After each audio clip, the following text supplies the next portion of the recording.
Hello and welcome. Today's project is all about agoraphobia and my story and how I got to a point where I couldn't even leave my house because I was just so fearful of the outside world. I was so fearful over my symptoms, my health.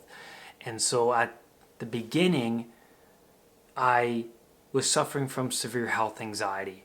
I was overly sensitive towards my health. I was obsessing over my symptoms. And it became this vicious loop because I was so hyper focused over my symptoms, over my lightheadedness, my dizziness, the body pains, the body zaps, the aches, and shallow breathing, my heart, all of these things. I became so hyper focused that I was increasing my anxiety, which I didn't know I had. So just because I was so hyper focused, I was increasing my anxiety, which anxiety is producing the symptoms already. So it was just this vicious loop. So I was stuck in the unknown unknown. It's called the unknown unknown because the pains that I thought were a real physical illness, I couldn't figure out what they were because I would go to my doctor, get checked out, and the doctor said I was fine, and so it made me feel good for the moment. But then when I came home, I felt the sensations again, so I was so confused. It was so unknown, and that led me into this domain of unknown territory, this chaotic domain. And so when I would be out in public and the sensations came up and the feelings of panic and anxiety arose, I left the environment because my fight, flight, or freeze response became active. So I always fled the environment. And when I fled the environment, what happened was now I associated that environment to a threat even more greatly than before. And so that environment, like when you flee an environment like that, and then you go into another environment, it's different, but it resembles the similar attributes of the last environment you fled from. Your panic will arise, your anxiety response will kick in, your amygdala will be like, oh, this, remember what happened before in that environment? This one is a threat, so let's get out of here. So then I would flee that environment. And the more environments I was fleeing, the more things I was avoiding, the more I shrunk my world smaller and smaller, to the point where I was at home and lying in bed and unable to even leave my house without feeling panic, an overwhelming sense of panic and anxiety.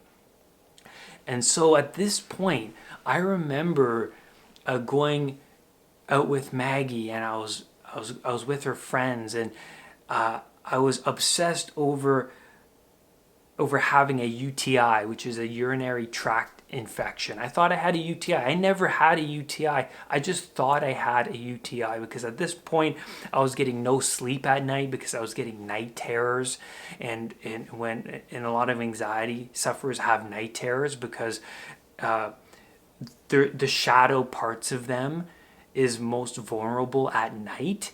Like our unconscious is most active. So when we're in when we're in a deep sleep, all of our the things that we don't want to confront emerge when we're sleeping, and then that we wake up sweating, overwhelmed with panic. So I was going through that. So I was lacking no sleep. I was obsessing over my health, and when I was out with Maggie and her friends, I I remember being overwhelmed and so hyper focused over my health, and overwhelmed about having a UTI because I thought I was having a burning sensation when I was urinating, and then I would go on Google and then I would check that out, and that would enhance my anxiety. And after I would hang out with Maggie and her friends, which were, it was awful because I was so obsessed over my health. I couldn't even socialize. I was panicking while I was sitting there with Maggie, and then I went to the hospital after, and I got medications because the doctor said I'm fine, I'm good, but then I'm like, I have a UTI and blah blah blah, and he's like, well, I'll give you medications. So I got the medications and I started taking them, but they only made me feel worse because at that point I was expecting my symptoms to go away because I was like, I have a UTI, and once that goes away, I'll finally feel relieved. But it never went away. So I was at home in bed. I remember phoning up my sister for reassurance to come over because it was that fear of my mortality, right? And yeah, because we have those two fears to contend with. Anxiety suffers fear their mortality, and then social judgment, right? Being out in public and then dying, and then, you know, making a fool of yourself while you die in public. So at this point, lying in bed, calling up my sister, my world was just shrunk down so minuscule, right? I couldn't even leave the house without feeling panic and anxiety. And so everything outside of my safe zone became a predatory animal. The dragon was growing the more I was staying at home. All of my problems were growing. And even in the Garden of Eden, the walled garden, the safe environment, right? In the Adam and Eve story, the walled garden, the snake always gets in the walled garden no matter what. So even though I was in my safe zone, suffering from anxiety, but it's my safe zone, it's my home. Even though I was there, the shadow part of me, remember when we're asleep or unconscious, that shadow part of me was coming up. The snake was coming up. It was popping its head. And it always does that. Even doesn't matter how well the wall is big, how big the walls are in the garden, the snake always comes up. And so my body was telling me something. Pay attention to me. Pay attention to the symptoms. There's all of these underlying things that you don't want to deal with, but you have to deal with it because essentially my glass was overflowing. Everything was overflowing, right? Like any water that I poured into the glass, it would just overflow. I needed to empty that glass, but I didn't know how, right? So how did I get out of this agoraphobia point in my life? Well, the first thing I did was I reached rock bottom because my world was so shrunk and the snakes were popping up and I was still feeling the sensations. I reached rock bottom, and then I sought out on YouTube and on the internet somebody who was going through the same thing that I was going through. So I found a mentor, and it was out of desperation because I was searching symptoms. I was typing in, has anyone felt these things before? And mentors came up, and I started to watch the videos and listen to the podcasts. And it's really important to connect with somebody who went through the same thing. If my videos and my podcasts have connected with you, continue to learn, continue to grow, keep them at hand, because that's what I did. I just studied the people that got better from the anxiety, from the agoraphobia, from the health anxiety, right? So I then moved from that unknown into known unknown. I finally found out it was health anxiety. I finally found out it was anxiety. So that made it into the known unknown.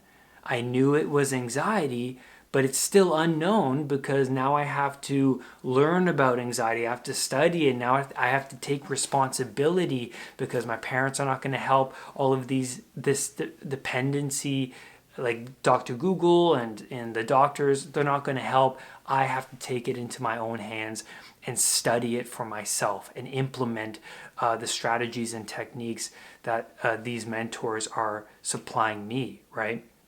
So really find a mentor. The second thing is lessen your dependency. And so when I started to lessen my dependency, I started to grow and become stronger and develop a independence. And that began with the mentors. So instead of having that dependency for my parents, dependency for my sister, or dependency for Maggie, or a dependency for my doctors, what I did was I would go to the mentor and seek their knowledge and wisdom, right? And their wisdom was information I needed to put me in formation, to get me out of this hole, this deep chaos that I was in. And your dependency lessens when you start to venture off into unknown territory and find out what you're really capable of, right? In this strengthens your mental ability, right? When you start to set small enough goals that are attainable and you reach them over and over and over again, you develop a really strong independent person. And so somebody suffering from agoraphobia is really dependent. So replacing that Google search of your symptom with the video of your mentor is a really great strategy to move you out of that dependency.